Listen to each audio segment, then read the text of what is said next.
नमस्ते दोस्तों। आज के इस एक्सप्लेनर में हम सीधे मुद्दे पर आते हैं। देखिए, जब भी किसी महाकाव्य की बात होती है ना, तो आमतौर पर उसका अंत एक बहुत ही भव्य विदाई के साथ होता है। रामायण को ही ले लीजिए। महायुद्ध खत्म हो चुका था, लंका जीती जा चुकी थी और अयोध्या में राम राज्य आ चुका था। पर हर कहानी का एक अंत होता है। जब भगवान राम ने अपनी मानवीय लीला समाप्त करके सरयू नदी में जल समाधि लेने का निर्णय लिया, तो पूरी अयोध्या उनके साथ चल पड़ी। सभी ने वैकुंठ की तरफ प्रस्थान किया। लेकिन, और यही सबसे बड़ा ट्विस्ट है, उस अपार भीड़ में एक ऐसी रहस्यमयी और शक्तिशाली शख्सियत थी जिसने जाने से साफ इनकार कर दिया। उन्होंने मृत्यु और मुक्ति को ठुकराकर इसी धरती पर रुकने का फैसला किया। तो आज हम उसी गहरे रहस्य को डिकोड करने वाले हैं। अब एक बहुत ही दिलचस्प सवाल उठता है कि आखिर रामायण के बाद हनुमान जी कहाँ चले गए। खैर, ये किसी खोजी रहस्य से कम नहीं है। हमारी भारतीय संस्कृति में समय एक चक्र की तरह है। त्रेता युग, द्वापर युग और कलयुग। आमतौर पर होता यह है कि देवी देवता अपना उद्देश्य पूरा करने के बाद इस आयाम को, इस डायमेंशन को छोड़ देते हैं। तो फिर जब भगवान राम और बाकी सब लोग धरती छोड़ रहे थे, तो हनुमान जी पीछे क्यों रुके? उन्होंने ये चुनाव क्यों किया?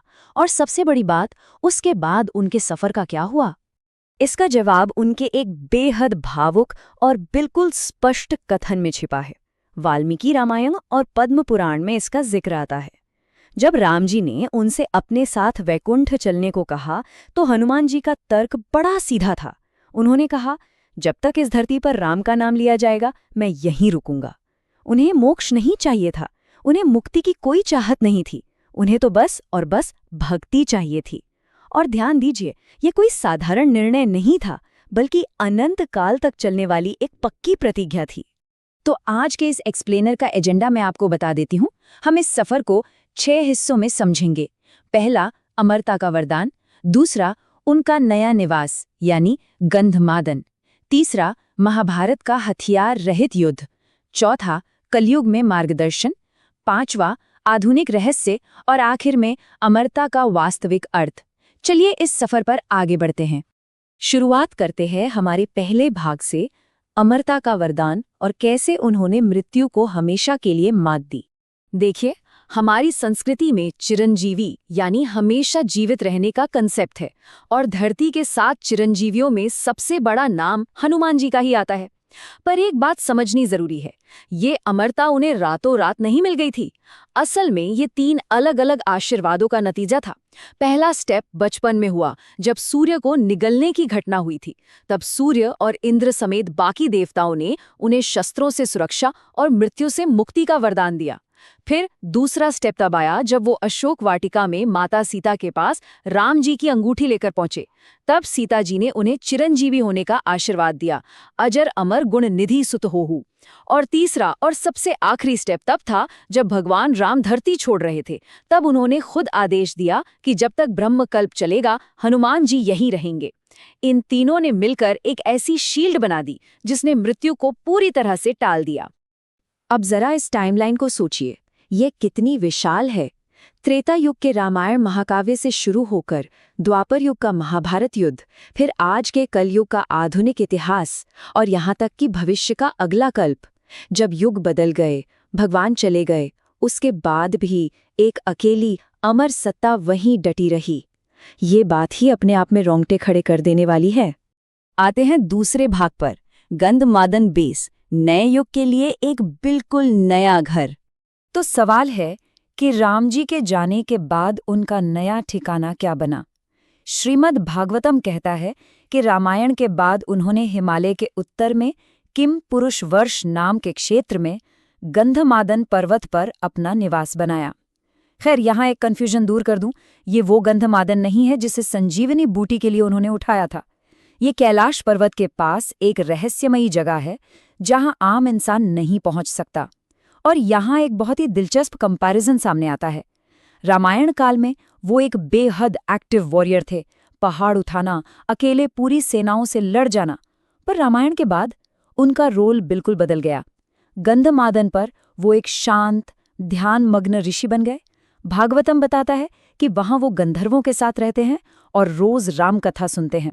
उनका नया काम फिजिकल लड़ाई नहीं, बल्कि ज्ञान को बचाना और आने वाले युगों के लिए धर्म को जिंदा रखना था। शारीरिक दखल कम हो गया, लेकिन आत्मिक प्रभाव और भी बड़ा हो गया। लेकिन ये शांति हमेशा के लिए नहीं थी। अब हम तीसरे भाग की बात करते हैं, महाभारत का हथियार रहित युद्ध।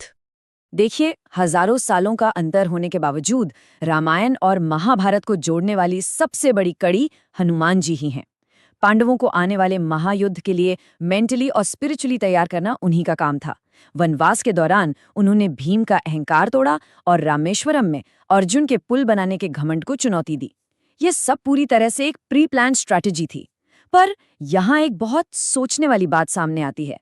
कुरुक्षेत्र के युद्ध में जहां दुनिया की सबसे खतरनाक सेनाएं आपस में भिड़ रही थीं, वहां मौजूद होने के बावजूद उन्होंने एक भी हथियार क्यों नहीं उठाया? एक ऐसी शक्ति जो चाहती तो पल भर में अपार विनाश कर सकती थी, उसने पारंपरिक तरीके से युद्ध लड़ा ही नहीं। क्यों? इसका जवाब छिपा है कपिध्वज में। हनुमान जी अर्जुन के रथ के झंडे पर एक सूक्ष्म रूप में बैठे थे। और दोस्तों, ये सिर्फ सजावट के लिए नहीं था, ये एक बहुत भारी सिक्योरिटी शील्ड थी।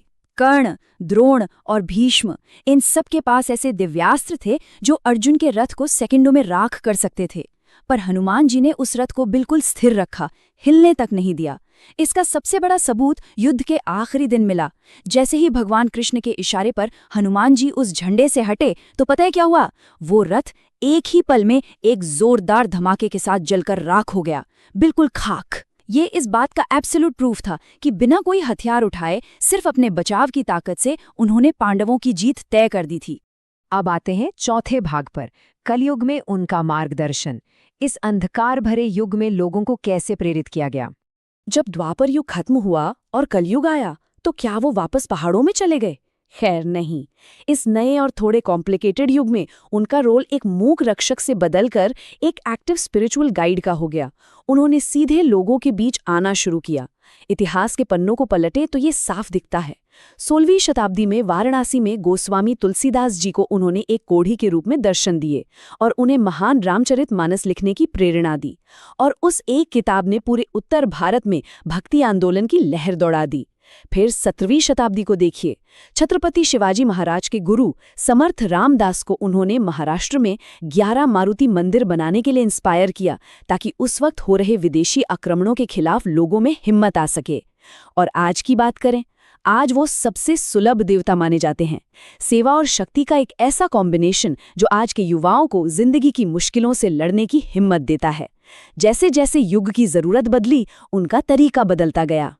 इतिहास और भक्ति से थोड़ा आगे निकलकर अब हम 5वें भाग पर आते हैं, आधुनिक रहस्य, कुछ वायरल दावे और अनसुलझी कहानियां। आज के इस इंटरनेट वाले ज़माने में ना, ऐसे कई दावे सामने आते हैं जो हमारे लॉजिक को चैलेंज करते हैं। अब देखिए, हम यहाँ किसी स्पेसिफिक दावे को सच या झूठ नहीं बता रहे हैं, बस निष्पक्ष रूप से ये देख रहे हैं कि सोर्सेज क्या कहते हैं। 2 बड़े दावे काफ़ी वायरल हैं। पहला, श्रीलंका की एक अलग थलग सी मातम जनजाति। कहा जाता है कि हर 41 साल में हनुमान जी उनसे मिलने आते हैं। एक लॉग बुक में इन मुलाकातों का रिकॉर्ड भी रखा जाता है और कथित तौर पर आखिरी मुलाकात 2014 में हुई थी।